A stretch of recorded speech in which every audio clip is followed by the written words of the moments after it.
What's up, everybody? It's your favorite doctor, and today we're diving into something a little different, something you might have in your kitchen cabinet right now. Saffron. This vibrant red spice is famous for being the most expensive in the world, literally worth more than its weight in gold at times. But beyond its price tag and beautiful color, what does it actually do for your health?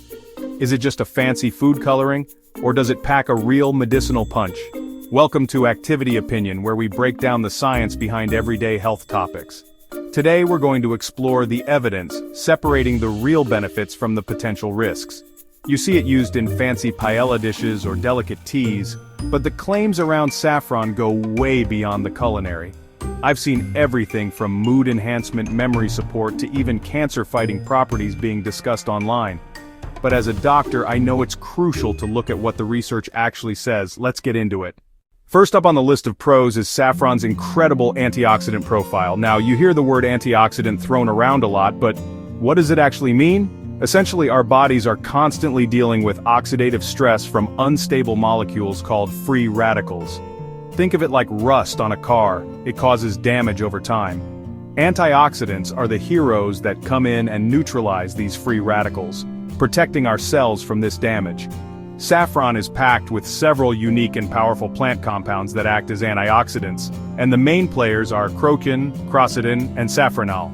Crocin, and crocin are carotenoid pigments, and they're the reason saffron has that beautiful, rich red-orange color, but they do more than just look good. These compounds are believed to be the primary force behind many of saffron's health benefits. Saffronol, which is what gives saffron its distinct aroma and flavor. This next one is really interesting, has gained a lot of attention in the scientific community. Saffron's potential to act as a mood booster. Several studies have looked into this. The results are pretty promising. The research suggests that saffron supplements may help improve symptoms of mild to moderate depression and anxiety.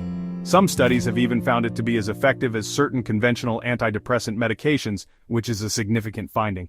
While the evidence is compelling, saffron is not a replacement for professional medical care. Moving on to the brain, there's emerging research suggesting that saffron may play a role in supporting cognitive function, specifically learning memory. This is linked back to its powerful antioxidant properties, particularly from crocin. The theory is that by reducing oxidative stress in the brain, which can damage brain cells over time, saffron helps create a healthier environment for neural pathways to function effectively. Some animal and lab studies have shown that saffron extract can improve learning and memory retention. This has also led scientists to investigate its potential relevance in neurodegenerative diseases like Alzheimer's. Let's talk about inflammation. We know that chronic inflammation is at the root of many modern health problems, from heart disease to arthritis. So, finding natural ways to manage it is a huge focus in medicine today. Saffron has demonstrated anti-inflammatory effects in various studies. Its active compounds, especially the carotenoids we talked about earlier, appear to inhibit certain inflammatory pathways in the body. This means they may help reduce the levels of inflammatory markers that contribute to chronic disease and discomfort. For example, some people experience bloating or discomfort after a large meal, which can be a low-grade inflammatory response. It's about contributing to an overall anti-inflammatory lifestyle, one small, flavorful step at a time. Here's a benefit you might not have heard about: saffron and eye health. There is a growing body of evidence suggesting that saffron may offer protective benefits for our vision, particularly against age-related macular degeneration, or AMD. AMD is a leading cause of vision loss in older adults, and it involves the deterioration of the macula, the part of the retina responsible for sharp central vision. The damage is largely driven by oxidative stress, which is where saffron's antioxidant power comes into play. Okay, this is a big one, and we need to approach it with a lot of caution and scientific responsibility. Some laboratory studies have suggested that saffron possesses potential cancer-fighting properties. In controlled lab environments, saffron extract has been observed to selectively target and inhibit the growth of certain cancer cells. Now, let me be absolutely crystal clear. Saffron is not a cure for cancer. Saffron is not a cure for cancer. This is very, very early stage evidence. Please do not interpret this as a reason to use saffron to treat cancer. Always follow the guidance of your oncology team. Now it's time to get real about the cons, and we have to start with the most obvious one: the price.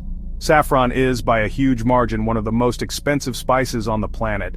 The reason for this is the incredibly labor-intensive harvesting process. Each flower only produces 3 tiny threads, It takes about 75,000 flowers to produce just 1 pound of saffron. A tiny amount goes a very long way. This is a critical point of safety. With many natural supplements, there's a more is better mentality, but that is absolutely not the case with saffron. In fact, more can be dangerous. We're talking about doses around 5 grams or more, which is a massive amount you would never use in cooking. Consuming this much can lead to nausea, dizziness. Most studies looking at its therapeutic effects use supplements in the range of 30 milligrams per day, which is a tiny, tiny fraction of a gram. This is a really important warning for anyone who is pregnant or trying to become pregnant. High doses have been traditionally known to have uterine-stimulating effects. We need to talk about potential interactions with common medications for blood pressure and blood sugar.